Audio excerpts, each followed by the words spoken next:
क्या आपको पता है कि कोटा में रहने वाले जो स्टूडेंट्स हैं वो इतनी ज़्यादा सुसाइड कमिट्स क्यों करते हैं, या फिर मैं बात करूँ इन जनरल भी जो स्टूडेंट्स हैं वो सभी जो है अपनी स्टडीज़ को लेकर इतने क्यों चिंतित रहते हैं।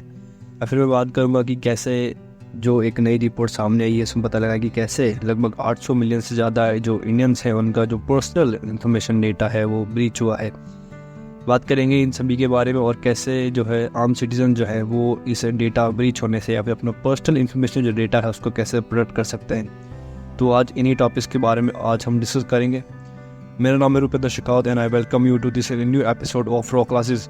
अब जो मेरे दोस्त इस सेशन में नए जुड़ते हैं उनको बता दूं कि ये हमारी करंट अफेयर की सीरीज़ है, बट इसके साथ साथ में हमारा जो मेन डिस्कशन है वो हमारी पर्सनल डेवलपमेंट जो है उस पर भी होता है। बिकॉज मेरा कहीं ना कहीं ये मानना है कि एकेडमिकली आप चीज़ों को हैंडल नहीं कर सकते हैं। जस्ट अगर आप एकेडमिकली आप दिन ब दिन अगर अच्छे बनते जा रहे हैं तो दैट डज नॉट मीन कि आप पर्सनैलिटी वाइज भी आगे बढ़ते जा रहे हैं। तो आपकी पर्सनैलिटी जो है एक मेजर रोल प्ले करती है आपको आपकी लाइफ में कहीं भी अगर आप ग्रो करना चाहते हैं तो आपकी एकेडमिक बिकॉज एकेडमिक्स तो अपना रोल प्ले करती हैं, बट उसके साथ साथ आपकी पर्सनैलिटी जो है वो भी एक क्रूशल रोल प्ले करती है आपकी ओवरऑल डेवलपमेंट में।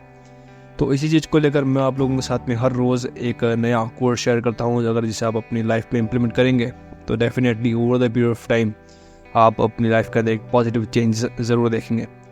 तो आज का जो कोट है, your energy introduces you before you even speak. अभी कई बार आपने दोस्तों एक वर्ड सुना होगा लाइवलीनेस जो होता है। अब लाइवलीनेस का मतलब ये होता है कि कितने आप डिग्निटी से, या फिर मैं बात करूँ कैसे आपने एक वर्ड भी सुना होगा इसके अलावा कि एक गर्म जोशी से मिलना जिसे कहते हैं, कि आप कितना ज़्यादा किसी व्यक्ति से या फिर आपके जो दोस्त भी होते हैं तो आप उनसे कैसे मिलते हैं हर बार। तो जब आप आप अपने दोस्तों से मिलते हैं तो कई बार ऐसा होता है कि आप रूखा सूखा सा ही मिल जाते हैं। आप दोनों ने आप एक दूसरे से मिले एंड आया लो किया एंड दैट्स इट। एक होता है कि आप जब भी अपने दोस्त से मिले आप दूर से ही फुल एंथुसियाज्म के साथ या फिर फुल एक जोश के साथ अपने दोस्त के साथ मिलते हैं कि कैसा है एंड थिंग्स लाइक दैट। तो ऐसे जब आप अपना बिहेव रखते हैं या फिर आप अपना ऐसे जो एक एटीट्यूड रखते हैं टुवर्ड्स अदर, तो ये एक शो करता है कि आप कितने एक्साइटेड हैं उस दोस्ती का जो रिश्ता है उसको लेकर।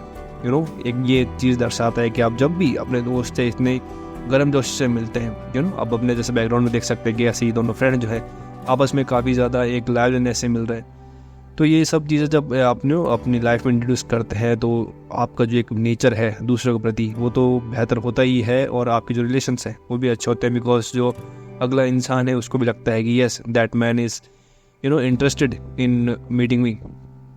तो ऐसे में आपको दोस्त को भी लगता है कि हाँ यार ये मेरा दोस्त जो है ये काफ़ी एक इंटरेस्टेड है मेरे से मिलने में।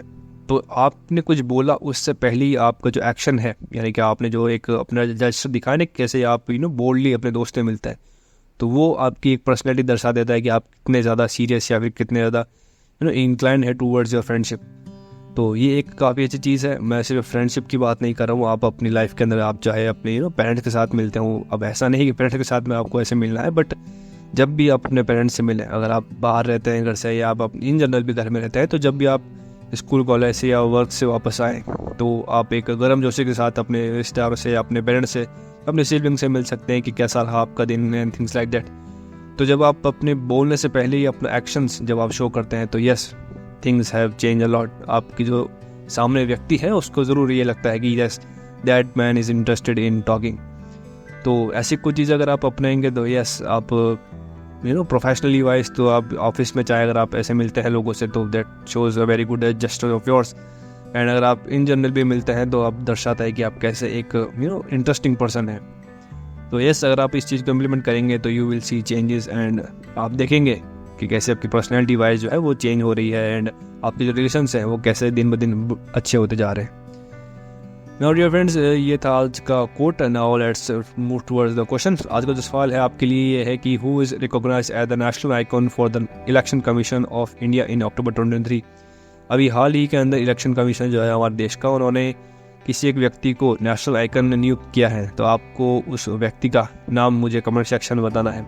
अगर आपको पता है तो वेल एंड गुड, अगर आपको इसके बारे में नहीं पता है तो मैं आपसे रिक्वेस्ट करूंगा कि आप इसके बारे में थोड़ा सा रिसर्च कर लीजिए, देन अपना आंसर कमेंट बॉक्स में स्टिक कीजिए ताकि आप इस जो क्वेश्चन है इसका आंसर इन जनरल भी, बिकॉज आपको ये पता है कि इलेक्शन का टाइम है, तो आपको ऐसी चीज़ अवेयर रहना चाहिए। तो ऐसी जब चीज़ आप सर्च करेंगे, थोड़ा रिसर्च करेंगे, तो you will remember these things for a long duration. तो ये था आज का सवाल। Now let's move toward articles. आज का जो हमारा पहला आर्टिकल है फ्रॉम द हिंदी न्यूज़पेपर, आज है 7 नवंबर, और आज का जो पहला आर्टिकल है वो है the stressful lifes of students in Kota. अब डियर फ्रेंड्स, वीडियो में आगे बढ़ने से पहले आपको बता दूं कि ये सिर्फ जो कोटा में रहने वाले स्टूडेंट्स हैं उनकी बात नहीं है, ये इन जनरल हम सभी की, यानी इन जनरल हम सभी स्टूडेंट्स हैं अपनी अपनी लाइफ के अंदर। आप कॉलेज जाते हैं या स्कूल जाते हैं या इन जनरल भी आप कुछ ना कुछ डेली सीखते हैं, तो आप सभी एक, यार हम सभी एक स्टूडेंट है। तो ऐसे जीवन के अंदर अब स्टूडेंट फेज जब चल रहा था, स्पेशली आप अगर स्कूल फेस में है या फिर कॉलेज फेस में है, तो ये चीज़ें आपको ज़्यादा एक फेस करने को मिलती है कि आप अपनी स्टडीज़ को लेकर काफ़ी स्ट्रेसफुल होते हैं। तो यहाँ सिर्फ कोटा में रहने वाले बच्चों की नहीं, मैं बात करना चाहूँगा कि इन जनरल सभी जो बच्चे हैं उन सभी के बारे में आज आपसे बात करना चाहूँगा। अभी जो ये आर्टिकल है इसमें जनरली बताया क्या गया है कि जैसे आपको पता है कि जो कोटा है ये एजुकेशन हब है, न कि सिर्फ राजस्थान का बल्कि ऑल ओवर इंडिया का। काफ़ी बच्चे जो है वो आईआईटी की बात करूँ, चाहे एम्स की, मेडिकल की या इंजीनियरिंग की, इन सभी की प्रिपरेशन के लिए कोटा तैयारी करने आते हैं। बट कई ऐसे कारणों के कारण आपको पता होगा कई बच्चे जो है वो फेलियर जो है वो इतना ज़्यादा हैंडल नहीं कर पाते हैं एंड दे कमिट सुसाइड। तो इसकी वजह से पिछले कुछ दिनों में या फिर पिछले कुछ सालों में ये जो केसेस हैं सुसाइड के दिन ब दिन बढ़ते हुए हमें दिखाई देते हैं। बट इनको रोकथाम के लिए बहुत काफ़ी सरकारें जो है वो ऑलरेडी स्टेप्स कई बार ऐसा होता है कि स्टेप्स उठाए हैं but they are not up to the mark. तो ऐसे में ये जो आर्टिकल ही हमको बताता है कि क्या स्टेप्स जो है वो नेसेसरी उठा सकते हैं बच्चे, या फिर पेरेंट्स जो है वो अपनी तरफ से क्या रोल प्ले कर सकते हैं, या फिर कोचिंग इंस्टीट्यूशन जो है वो क्या रोल प्ले कर सकते हैं बच्चों की जो एक क्रिटिकल कंडीशंस है इसको थोड़ा कम करने में। तो स्टूडेंट लाइफ इन कोटा बात करूँ तो article focus on the challenges face by this students. अब हम बात करेंगे कैसे जो चैलेंजेस हैं वो फेस करते हैं बच्चे कोटा के अंदर। Time spend in coaching centre, the study found that 85% of students in Kota spend 6 to 7 hours daily in coaching centres. The duration of the studies often determined by the exam they are preparing for. अब ऐसे में होता क्या है dear friends की जो बच्चे हैं, अब आपको बताया कि 12th पास करते ही बच्चे जो हैं या फिर जो स्टूडेंट्स हैं वो कोटा में चले जाते हैं मेडिकल या इंजीनियरिंग की पढ़ाई के लिए। अब ऐसे में क्या है उनका मोस्ट ऑफ द टाइम जो है वो डेडिकेटेड होता है टूवर्ड्स देयर कोचिंग। अब आपको पता होगा इन जनरल भी अगर आप किसी कोचिंग में जाते हैं तो आप सुबह 8-9 बजे जाते हैं एंड देन इतना लंबा सेशन होता है 5 घंटे 6 घंटे का जो सेशन होता है। एंड स्पेशली अगर आप ऐसे टफ एग्जाम के लिए IITs के लिए या एम्स के लिए प्रिपेयर कर रहे हैं तो कहीं ना कहीं आपका जो ड्यूरेशन है कोचिंग के अंदर वो बढ़ जाता है। तो ये एक स्ट्रेसफुल सिचुएशन बन जाती है जहाँ पे हफ्ते के 6 दिन जो है आपको 6 या 7 घंटे हर रोज़ इतनी रिगरस आपको पढ़ाई करनी होती है। एंड देन जब संडे आता है तो भी कोई रेस्ट नहीं मिलता है, आपको उस दिन भी टेस्ट देने के लिए जाना पड़ता है। तो ऐसी कुछ चीज़ें जब एक साथ मिक्सअप हो जाती है तो डेफिनेटली एक स्ट्रेसफुल सिचुएशन क्रिएट कर दी है बच्चों के लिए that which are that not able to handle. अब फ्रीक्वेंसी ऑफ टेस्ट की बात करूँ तो लगभग 54% जो बच्चे हैं उन्होंने ऐसा कहा है कि जो टेस्ट होते हैं रेगुलरली, जो फ्रीक्वेंट टेस्ट होते हैं वो एक कारण है स्ट्रेसफुल सिचुएशन का, या फिर जो स्ट्रेस क्रिएट होता है बच्चों के अंदर उसका मेन कल्प्रिट जो है वो कई बच्चों ने इसको बताया कि जो ड्यूरेशन होता है टेस्ट का वो लगभग 1 हफ्ते का होता है। यानी कि आपने एक संडे को टेस्ट दिया, then next Sunday you will have a test, then after that you will have a test.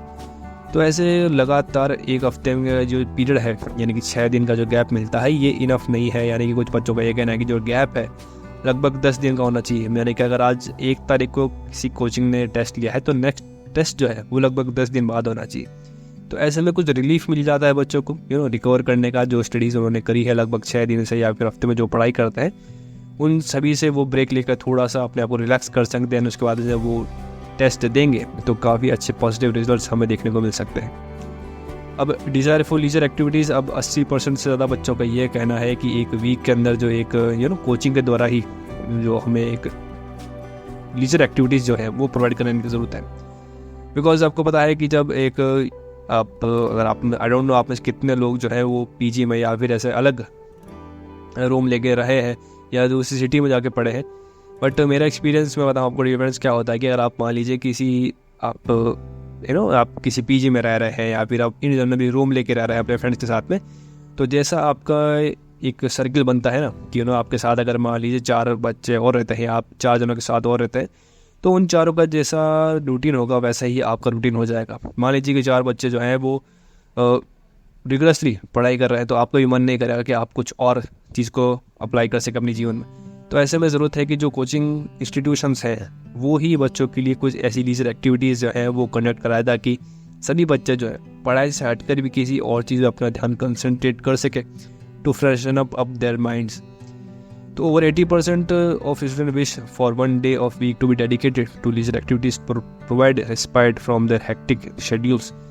अभी वो खुद से तो इतना कुछ ज़्यादा है चीज़ें जो है वो एक्टिविटीज़ नहीं कर पाते हैं, बट डेफिनेटली अगर कोचिंग्स जो है इस चीज़ का इनिशिएटिव ले कि वो ही कुछ ऐसी एक्टिविटीज़ है जैसे मेडिटेशन हो गया, योगा हो गया, या फ्रेंडली जो स्पोर्ट्स इवेंट होते हैं, ऐसी कुछ चीज़ अगर वो इंट्रोड्यूस कराएंगे अपने कोचिंग्स के अंदर तो डेफिनेटली ये एक पॉजिटिव इम्पैक्ट ज़रूर क्रिएट करेगा बच्चों की मेंटल हेल्थ के ऊपर। अब ड्यूरेशन ऑफ को जो बच्चों का ड्यूरेशन है वहाँ स्टे करने का वो वेरी करता है from 6 months to 2 years, because इसके अंदर आपको पता होगा कि जब मेडिकल या फिर जो इंजीनियरिंग के एंट्रेंस एग्ज़ाम लगते हैं इसकी कुछ एज लिमिट होती है। तो ऐसे में मान लीजिए अगर किसी बच्चे ने अगर 17 की उम्र में कहते हैं 17 साल की उम्र के अंदर अगर 12th पास करी है तो लगभग उसके पास 2 साल होते हैं ये एग्ज़ाम क्रैक करने के लिए। तो ऐसे में 2 साल के लिए अगर वो अपना स्टे अगर कोटा में रखेगा या फिर अपने फैमिली से दूर रहेगा तो ये कुछ ऐसे ब्रिज या फिर जो गैप है वो क्रिएट कर देता है। अब significant number of students have been in Kota for year और 2 with some experiencing home sickness from time to time. अब ऐसे में क्या होता है कि कई बच्चे जो पहली बार अपने घर से बाहर निकले हैं तो ऐसी कुछ चीज़ें उनके साथ होने लग जाती है कि होम सिकनेस जो होती है ना, कि अपने घर वालों की याद आना या फिर अपने सिबलिंग्स से सिबलिंग्स के मतलब है कि जैसे अपने पेरेंट्स हो गए या फिर उनके जो भाई बहन हैं उनसे जब ऐसा अचानक से ही इतने लॉन्ग पीरियड के लिए दूर रहना पड़े तो ये मेंटल इफेक्ट जो है वो ज़रूर डालती है। और ऐसे में चीज़ें जो है या फिर वर्सन अप कर देती है ये जो आपके डेली टेस्ट होते हैं या फिर इतना टफ सिलेबस जो है, ये चीज़ें जब एक साथ मैचअप हो जाती है तो एक बच्चे के लिए जो अभी सिर्फ 12th पास कर गया है उसके लिए इतना मेंटल प्रेशर को हैंडल कर पाने कहीं ना कहीं फीजेबल नहीं होता है, एंड वो जो है एक गलत स्टेप्स उठाने की और मजबूर हो जाता है। लिविंग अरेंजमेंट्स की बात करूँ तो 2/3 of student living in Kota alone likely to create a distraction free environment for studying. अभी कुछ बच्चों का ये भी कहना है कि मल्टीपल अटैम्प्ट जब देते हैं बच्चे एक बार अगर फेल हो गए तो दूसरी बार अटैम्प्ट देंगे, देन तीसरी बार, तो ऐसे कुछ अटैम्प्ट्स के कारण वो लगभग 2 साल तक वहाँ रहते हैं। एंड कईयों का ये भी कहना है कि अगर वो दूर भी रहते हैं तो ये एक इन्वायरमेंट ऐसा फ्रेंडली बन जाता है जहाँ पे आप तैयारी आसानी से कर सकते हैं। यानी कि 2/3 जो स्टूडेंट्स हैं वो कोटा में इसलिए अकेले रह रहे हैं कि बिकॉज ये एक डिस्ट्रैक्शन फ्री इन्वायरमेंट जो है वो पढ़ाई के लिए क्रिएट करता है उनके लिए। बट ये जो चीज़ है ना कि आप ऐसी चीज़ बता रहे हैं कि डिस्ट्रैक्शन फ्री इन्वायरमेंट है पढ़ाई के लिए, बट कई बार ये जो इन्वायरमेंट है ये डेंजरस भी बन सकता है बिकॉज आपके पास कोई होगा ही नहीं कोई चीज़ें शेयर करने के लिए। तो ये चीज़ें जो है वो वर्सन अप हो जाती है उसी बच्चे के लिए जो ये सोचता है कि ये एक बढ़िया अब मैं ये नहीं कह रहा हूँ कि आपको घर से बाहर नहीं निकलना, बिल्कुल अगर आप कॉलेज परस्यू कर रहे हैं तो मैं आपसे चाहूँगा कि आप अपने कंफर्ट जोन से बाहर निकले। इन जनरल भी आप किसी कॉम्पिटेटिव एग्जाम की तैयारी नहीं कर रहे हैं तो इन जनरल भी आप अपने सिटी से बाहर निकले हैं किसी दूसरे शहर में पढ़ाई के लिए ज़रूर जाएँ, बिकॉज फिर आपको एक अलग पर्सपेक्टिव जो है लाइफ का वो देखने को मिलेगा। जब आप अकेले रहेंगे तो you will face challenges by your self and you will overcome bye them your self. तो ऐसे में चीज़ें जो है वो आपको लाइफ के लिए तैयार करती हैं। तो डिस्क्रिमिनेशन भी कई बच्चों का ये कहना है कि ये जो चीज़ें हैं ना कि एक होम सिकनेस हो गई या फिर दूसरा है जो सिलेबस है या फिर रेगुलर टेस्ट है, तो ये तो चीज़ों को ख़राब करते ही हैं यानी मेंटल हेल्थ को ख़राब करते हैं। बट इसके साथ साथ में जो चीज़ें एडअप हो जाती है वो कुछ ऐसे डिस्क्रिमिनेशन हैं जो सोसाइटी के लोग जो हैं वो उनसे साथ करते हैं on the basis of caste, economic status, religious identity या फिर एकेडमिक परफॉर्मेंस। अब ये जो एकेडमिक परफॉर्मेंस वाली चीज़ है दोस्तों ये एक आउट ऑफ द बॉक्स चीज़ है, बिकॉज ये जो चीज़ें हैं ना कि मैं आपको बता रहा हूँ कि डिस्क्रिमिनेशन करना तो ये हमारी जो हम कहते हैं ना कि कॉन्स्टिट्यूशन के वैलिड नहीं है, बिकॉज राइट टू इक्वालिटी का जो एक हमारे पास फंडामेंटल राइट है वो सभी के पास है, हम किसी के साथ डिस्क्रिमिनेशन नहीं कर सकते। जैसा आर्टिकल 17 में लिखा भी है कि आप किसी के अगेंस्ट डिस्क्रिमिनेट नहीं कर सकते। बट सोसाइटी के अंदर ऐसी चीज़ कुछ चली है और चलती आ रही है जिसके कारण जो है कई बच्चों को ऐसा डिस्क्रिमिनेशन फेस करना पड़ रहा है। और कई बच्चों का तो ये भी करना है, लगभग 54 के आसपास जो बच्चे हैं उनका 54% जो बच्चे हैं उनका लगभग ये भी कहना है कि उनको डिस्क्रिमिनेशन किया जाता है on the basis of academic performance. यानी कि अगर आप इस लेवल तक के मार्क्स अचीव नहीं किए हैं आपने, तो आपको कमरा जो है या फिर रूम रेंट पे नहीं दिया जाएगा। तो आप सोच सकते हैं कि किस लेवल पे डिस्क्रिमिनेशन किया जा रहा है। कॉपिंग मैकेनिज्म की बात करो तो students employ various strategies to manage studies, including talking to their families, using social media, meeting friends and watching movies और लिसनिंग टू म्यूजिक। अब ऐसे कुछ अगर आपके साथ में आपकी कंपनी जो है बच्चों की, या फिर आप जिसके साथ रहते हैं, अगर उनका नेचर एक बढ़िया नेचर है या फिर वो एक फन लविंग पर्सन है, तो आपकी पर्सनैलिटी जो है वो बिल्कुल एक अच्छी हो जाएगी। ये इन जनरल मैं आपसे बात कर रहा हूँ, इस आर्टिकल से इसका कोई लेना देना नहीं है। बट अगर आपके पास कोई एक ऐसा खुशनुमा एक इंसान ऐसा रहता है, तो वो आपका नेचर जो है वो बिल्कुल बदलने में मदद कर सकता है। तो always choose your company wisely. ये एक एक्स्ट्रा इन्फॉर्मेशन थी मेरी तरफ से। तो डियर फ्रेंड्स, अगर कई बच्चों का ये भी कहना है कि वो चीज़ों को बैलेंस आउट करने के लिए कई बार अपने पेरेंट्स से बात कर लेते हैं, या सोशल मीडिया का यूज़ करना, या फिर दोस्तों से मिलना, एंड इन जनरल भी आपको करना ही चाहिए। ऑल डे अगर आप पढ़ाई में ही इंडल्ज रहेंगे तो चीज़ों के लिए टाइम कैसे निकालेंगे। एंड दिन भर पढ़ाई करना भी कहीं से फीजिबल नहीं है, बिकॉज मैं आपसे बात करूँ इन जनरल, ये आप कुछ चीज़ों को सही करने के बजाय अगर आप ये सोचते हैं ना कि अब मैं दिन भर पढ़ाई करके एक्सेल कर लूँगा, तो ये बिल्कुल गलत सोच है आपकी। मैं चाहूँगा कि आप अगर आप दिन भर पढ़ाई भी करते हैं, तो थोड़ा बहुत टाइम जो है अपने लीजर थिंग्स जो है, जैसे कि गाना सुनना हो गया, म्यूज़िक सुने, या फिर आप मूवीज़ जो है वॉच कर सकते हैं, या अपने दोस्तों के साथ मिल सकते हैं। तो ऐसी कुछ चीज़ें भी जो है वो ज़रूरी है अगर आप माइंड को रिलैक्स करना चाहते हैं। अब डेली रूटीन्स की बात करूँ तो significant lifestyle changes with students going to bed later, waking up earlier and dedicating more time to self studies. अब ऐसे में चीज़ें जो है, यानी कि मैं बात कर रहा हूँ ना कि कैसे मेंटल प्रेशर जो है या फिर मेंटल इलनेस जो है वो बच्चों में बढ़ती जा रही है। इसका मेन कारण क्या हो सकता है कि बच्चे जो है उनका लाइफस्टाइल सिग्निफिकेंटली चेंज हो रहा है। बिकॉज कई बच्चे क्या करते हैं, रात को लेट तक जागते हैं पढ़ाई के लिए, एंड देन सुबह जल्दी उठ के भी पढ़ाई करते हैं, and most of the time जो है वो डेडिकेट करते हैं सेल्फ स्टडी की ओर। तो प्रॉपर रेस्ट न लेने की वजह से जो एक इम्पैक्ट आपको पता है कि अगर आप प्रॉपर स्लीप जो है या फिर प्रॉपर नींद अगर आप नहीं लेंगे, जितने टाइम की रिक्वायर्ड नींद है उतनी भी नहीं लेंगे, तो ये चीज़ों को आपके लिए दिन ब दिन बेहतर करने के बजाय आप अगर सोचते हैं कि मैं 2 घंटा एक्स्ट्रा पढ़ लूँगा, तो ऐसा बिल्कुल नहीं होने वाला है।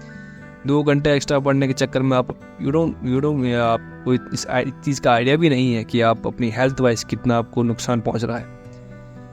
ईटिंग हैबिट्स के अंदर चेंजेस आते हुए नज़र दिखाई देते हैं, बिकॉज आपको पता होगा कि कैसे आपने कई बार सुना भी होगा ज़्यादा टेंशन की में हम लोग, कई बार ऐसे लोग होते हैं जो टेंशन में ज़्यादा खा लेते हैं, या कई बार ऐसा भी होता है कि टेंशन में कुछ लोग कम खाते हैं। तो ऐसे में पढ़ाई की टेंशन होना या फिर अपनी सेल्फ स्टडीज़ को लेकर चिंताजनक होना है। तो ऐसे में कुछ चीज़ें बच्चों के सामने ये आई है कि कई लोग जो है वो ओवर ईटिंग कर ले रहे हैं, इसकी वजह से हेल्थ वाइज जो है वो चीज़ें भी करती जा रही है, या फिर कुछ लोग कम खाना खा रहे हैं, तो उसमें भी उनकी सेहत का नुकसान है। तो इन जनरल मेरा ये आपसे यही कहना है कि आप चाहे कोटा में रहे या ना रहे, आप अपने घर पे भी रहे, तो अपनी हेल्थ का जो है वो एक ज़रूर ध्यान दें, बिकॉज अगर आपकी हेल्थ सही रहेगी तभी आप अपनी पढ़ाई को लेकर ज़्यादा इफेक्टिवली काम कर पाएंगे। और एक आपको एक एट द एंड आपके लिए एक टिप है कि आप अपने दिन को जो है वो 8 आवर्स के 3 स्लॉट में बांट लीजिए। मेरा ये कहना है कि 8 घंटे आप सोइए, प्रॉपर नींद लीजिए, 8 घंटे आप पढ़ाई कीजिए, एंड 8 घंटे जो है वो बाकी काम जो है आपकी लाइफ के, खाना खाना हो गया, नहाना धोना, दोस्तों से मिलना, ये सभी काम आप कर सकते हैं। ये एक मेरी तरफ से टिप थी, अगर आपको फिजिबल लगे तो आप इसे फॉलो कर सकते हैं। तो ये आज का हमारा article. Now let's move towards second, how the personal data of 815 million Indians got breached. अभी दोस्तों हाल ही के अंदर एक नई खबर ये आई है कि एक साइबर सिक्योरिटी कंपनी जो है, रिच सिक्योरिटी जिस कंपनी का नाम है, उन्होंने कहा है कि लगभग 815 मिलियन इंडियन सिटीजन जो है उनका जो पर्सनल डेटा है वो लीक होने की बात है ये ऑन द डार्क वेब। अब इस जो खबर है इसकी एज सच कोई वैलिडिटी अभी तक तो नहीं है, बट इनके ब्लॉग स्पॉट में जो है इन्होंने ये चीज़ लिखी है कि इंडियंस का जो डेटा है, पर्सनल डेटा, वो डार्क वेब पर रिलीज़ किया गया है। अब डेटा जो है उसकी कॉस्ट बताई गई है लगभग $80,000। The data including Aadhaar numbers and passport details was being sold for $80,000। अभी जो पर्सनल डेटा है लोगों का ये लगभग $80,000 में बेचा जा रहा है on the dark web. And क्योंकि आपको पता होगा कि जो पर्सनल डेटा है आज की तारीख में दोस्तों, तो वो उसे हम कहते हैं फ्यूल ऑफ मॉडर्न इकोनॉमी। अब यानी कि पर्सनल डेटा जो है वो आज की तारीख में एक फ्यूल से भी ज़्यादा इंपॉर्टेंट चीज़ है, बिकॉज आपको पता है ना फ्यूल कैसे इंडिया नहीं, मैं कहूँगा इंटरनेशनल इकोनॉमी या वर्ल्ड वाइड इकोनॉमी जो इसको चलाने में एक फ्यूल जो है उसका मेन रोल होता है। तो वैसे ही अगर आजकल जिसके जिसके हाथों में कंट्रोल है डेटा का, तो वो एक पावरफुल देश माना जाता है। तो थ्रेट एक्टर्स, इसमें कुछ जो थ्रेट एक्टर्स हैं उनमें से बताया गया कि उन्होंने जो डेटा है वो ICMR जो है, Indian council of medical research, वहाँ से ये डेटा चुराया है। Threat actors were behind the steal and they claimed the data was sourced from the ICMR. PII or personality identifiable information is the data that can be used to identify an individual either directly or when combined with other information. अब PII जो है एक ऐसा data है जिसके द्वारा आप किसी भी एक पर्सन की जो आइडेंटिटी है उसको आसानी से कहीं भी ट्रैक कर सकते हैं। उसके बारे में जितनी भी जानकारी है वो आप इकट्ठा कर सकते हैं, वेदर चाहे पासपोर्ट की चीज़ें हो गई या बात को आधार कार्ड की, ये सभी चीज़ें जो हैं वो इंडिविजुअली आप ट्रैक कर सकते हैं अगर आपका जो डेटा है वो लीक हो जाता है, आइदर डायरेक्टली और when they combine with other information. अभी आपको पता होगा कि एक टेक्नोलॉजी जो है डीप फेक, वो काफ़ी ज़्यादा प्रचलन में है। इसमें होता क्या है कि आपकी जैसी सेम शक्ल की जो, मान लीजिए अगर आपने कहीं पे अपनी इन पब्लिक डोमेन में जो है या फिर सोशल मीडिया पे आपने अगर जो पोस्ट है या अपनी जो फोटो है वो ऑनलाइन अपलोड कर रखी है, तो एक डीप फेक या ऐसी कुछ चीज़ें जो आर्टिफिशियल इंटेलिजेंस जो है, ऐसी कुछ चीज़ें अब रोल में आ जाती है जहाँ पे आपकी जो आवाज़ है वो उसको कॉपी कर लिया जाता है, या फिर आपकी जो शक्ल है उसके मैचिंग का ही ऐसा कुछ बना के थ्रेट्स जो हैं वो क्रिएट किए जाते हैं कोई और फैमिली। तो लगता ही नहीं है कि आपकी कोई डबल आप हैं या फिर आपके जैसे कोई दूसरा व्यक्ति सामने खड़ा है। तो ऐसी कुछ टेक्नोलॉजीज आ गई है जहाँ पे आपको जो पर्सनल डेटा है वो इतना क्रूशियल बन गया है, जहाँ पे कि आप अगर किसी गलत हाथों में चला जाए तो वो इसका गलत इस्तेमाल जो है हो सकता है कि आपकी फैमिली से या फिर इन जनरल, ये जो एक नया केस सामने आया है इसके द्वारा ही मैं आपको बता रहा हूँ कि कैसे आज के जो डीप फेक जो टेक्नोलॉजी उसका काफ़ी ज़्यादा इस्तेमाल किया गया है। आपने सोशल मीडियाज़ पे कई बार सुने होंगे काफ़ी ज़्यादा मीम्स जो इस चीज़ को लेकर चलते हैं कि कैसे अलग अलग जो बॉलीवुड सॉन्ग्स हैं उनको जो हमारे प्राइम मिनिस्टर मोदी हैं उनकी आवाज़ में गवाया जाता है। तो ऐसी कुछ टेक्नोलॉजीज़ के कारण ये जो डेटा प्रोटेक्शन चीज़ें हैं ये इस समय पे काफ़ी क्रूशल हो जाती है, जहाँ पे आपको ज़रूरत है कि अपने जो पर्सनल डेटा है उसको और ज़्यादा सिक्योर रखें। And don't worry about that, मैं आपको at the last of this article कुछ चीज़ें जो हैं या कुछ टिप्स जो हैं वो शेयर करूँगा जिससे आप अपना जो पर्सनल डेटा है उसको प्रोटेक्टेड रख सकते हैं। अब बात करें दोस्तों कि आगे जो चीज़ें हैं, यानी कि द डेटा है वो सोल्ड हुआ है जो हमारी जो UIDAI के द्वारा हमको दिया जाता है ना आधार कार्ड, उसके 12 डिजिट एग्जैक्ट नंबर जो हैं वो सभी जो इस डेटा के अंदर इंक्लूड किए गए हैं। यानी जो डेटा ब्रीच हुआ है इसके अंदर हमारा जो आधार कार्ड नंबर है वो भी ब्रीच होने की बात बताई गई है।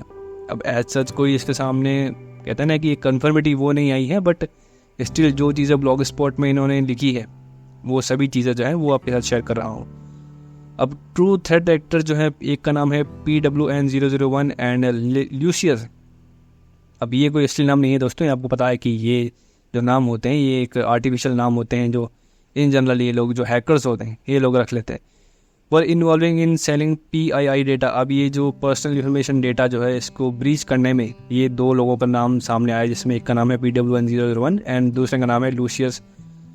अब इन्होंने जिम्मेदारी ली है इस चीज़ की कि इन्होंने ये डेटा जो है वो लीक किया है, with Lucius claiming access to more extensive information including voter IDs and driving licence card. अब इनमें से जो लूसियस है उसका ये कहना है कि उसके पास और भी ज़्यादा जो इन्फॉर्मेशन है, उनमें से मैं बात करूँ चाहे आपको वोटर ID कार्ड हो चाहे ड्राइविंग लाइसेंस हो, तो इनका एक्सेस भी इसके पास है। ऐसी कुछ बातें सामने आई है। The methods by which these threat actors gain access to the data remain unclear. अभी जिस तरीके से इन लोगों ने ये डेटा चुराया है इसकी अभी तक कोई खास खुल के जानकारी सामने नहीं आई है। इंडिया की जो कंप्यूटर इमरजेंसी रिस्पॉन्स टीम है उन्होंने अपना इन्वेस्टिगेशन शुरू कर दिया है इस डेटा लीक के अंदर, and government is working to transition to more secure data management. अब सरकार इसके ऊपर काम करी है। इंडिया की जो कंप्यूटर इमरजेंसी रिस्पॉन्स टीम है उन्होंने एक्शन लेना स्टार्ट कर दिया है, and they are looking into this matter as soon as possible and trying to catch these thieves. अब India face previous incidents of Aadhaar data leaks and including instances in 2018, 19 and 22।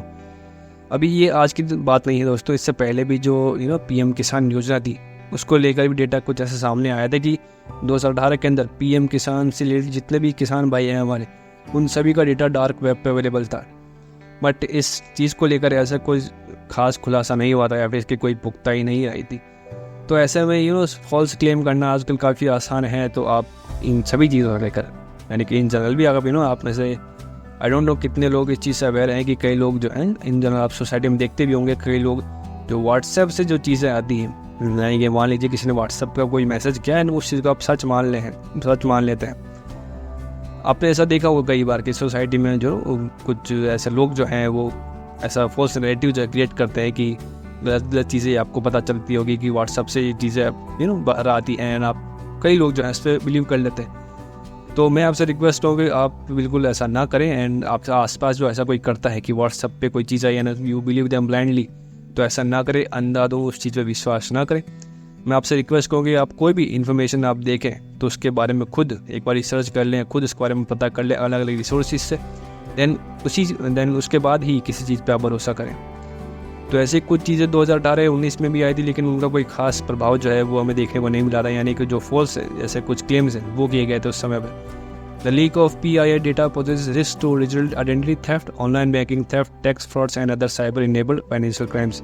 अब ऐसे कुछ financial crime जो हैं वो इससे द्वारा किए जाने की बात की जा रही है। तो डेटा मैं आपको बताया था कि कैसे आप जो है अपना पर्सनल डेटा जो है उसको बता सकते हैं। फर्स्ट ऑफ ऑल आप क्या कीजिए कि आपके पास अगर कोई भी डिवाइस है, उसके अलावा जितनी भी डिवाइसेस में आपने लॉग इन कर रखा है, तो आप उन सभी से लॉग आउट कर दीजिए फर्स्ट ऑफ ऑल। तो देन उसके बाद अपने जो आपका जो पासवर्ड है सभी अकाउंट्स का, उसको मैं चाहूँगा कि आप हर मंथ जो है वो चेंज करें। और ऐसा कोई आसान पासवर्ड आपको पता है कि पासवर्ड कैसा लगता है, बट हर मंथ जो है अपना पासवर्ड चेंज कीजिए with different letters and names. इससे क्या होगा कि आपको जो डेटा है वो उसको इतना ईजीली कोई भी एक्सेस नहीं कर पाएगा। तो ये हो गई दूसरी चीज़। पहली चीज़ क्या थी कि आपको सभी अब जो अकाउंट्स है, यानी कि डिवाइसेस हैं, उन सभी से आपको लॉग आउट करना है। एक जो आपका प्राइमरी आपका डिवाइस है उस पर भी लॉग इन रखना है आपको। ऐसी कुछ चीज़ें होती है ना, बैंकिंग हो गई या फिर ऐसी कुछ चीज़ें, तो उसको सिर्फ एक ही अपने मोबाइल डेटा पे या फिर एक ही डिवाइस पे लॉग इन रखिए। एंड बाकी चीज़ें आपको पता है कि एंटीवायरस जो है आपको डालने की जरूरत नहीं है। अगर आप PC यूज़ करते हैं तो उसके अंदर पहले से ही एक एंटीवायरस डला आता है। अगर आप बाहर से कुछ डलाते हैं तो that will create trouble for you. तो ऐसा कुछ बाहर से आपको एंटीवायरस डलाने की जरूरत नहीं है। योर विंडोज़ या फिर आप जो भी लैपटॉप यूज़ करते हैं उसके अंदर या फ़ोन यूज़ करते हैं उनके अंदर ऑलरेडी एंटीवायरस इंस्टॉल आते हैं। तो ऐसे कुछ स्टेप्स हैं 2-3, अगर आपको और जानना है तो आप गूगल कर सकते हैं, आप इनके बारे में थोड़ा और जान सकते हैं कि कैसे आप अपने पर्सनल डेटा को और सिक्योर बना सकते हैं। Now dear friends, let's move towards headlines. आज कुछ हेडलाइंस चेकआउट कर लेते हैं। अनुराग ठाकुर जो हैं उन्होंने बताया कि 54th international film festival of India ये हेल्ड किया जाएगा फ्रॉम 28 to 28 इन गोवा। इस साल का जो 54th IFFI है वो होस्ट करेगा गोवा। और हीरालाल सांवरिया जो है उनको इलेक्ट किया गया है as the new chief information commissioner. अब ये जो रोल है, यानी कि चीफ इंफॉर्मेशन कमिश्नर, इनका रोल होता है कि जो भी RTI यानी राइट टू इन्फॉर्मेशन जो एक्ट है उसके द्वारा अगर किसी को कोई भी इन्फॉर्मेशन चाहिए तो उसका जो एक्सेस है या फिर उसका जो एक पुख्ताई है, यानी कि सरकार को ये बताना कि आपको ये इन्फॉर्मेशन जो प्राइवेट डोमेन में रिलीज़ करनी है, तो इसका जो एक हेड बनाया जाता है उनको, उसका जो पोस्ट है उसको हम चीफ इंफॉर्मेशन कमिश्नर बोलते हैं। अब Amarnath shrine in Kashmir sees first vehicular movement in BRO's project. Beacon is involved in the restoration of Amarnath Yatra tracks. अभी तक हुआ क्या करता दोस्तों कि अभी तक जो जितने भी लोग अमरनाथ यात्रा के लिए जाते थे उनको पैदल ही जाना पड़ता था, एज यू नो। बट अभी हुआ क्या कि जो हमारे BRO है, बॉर्डर रोड ऑर्गेनाइजेशन, जो कि डिफेंस मिनिस्ट्री के अंडर आती है, उन्होंने प्रोजेक्ट बीकन के द्वारा कुछ ऐसी ट्रैक्स जो है वो तैयार किए हैं जिसके द्वारा गाड़ियों से आप इस अमरनाथ यात्रा को जो है इसको एंड तक, यानी कि जो गुफा है ना जहाँ तक जाते हैं लोग, वहाँ तक गाड़ी से भी आप जा सकते हैं। तो that is a very proud moment हम सभी के लिए, पूरे इंडियन के लिए। एंड की जो BRO है वो इतना फिनोमिनल काम किया है ताकि लोगों को आसानी हो इस यात्रा के अंदर। अब जो हमारे इंडियन नेवी के एडमिरल है R हरी कुमार, उन्होंने कहा है कि जो क्वाड की IPMDA है उसका एक जो इनिशिएटिव है proof of our continent to free Indo Pacific reason.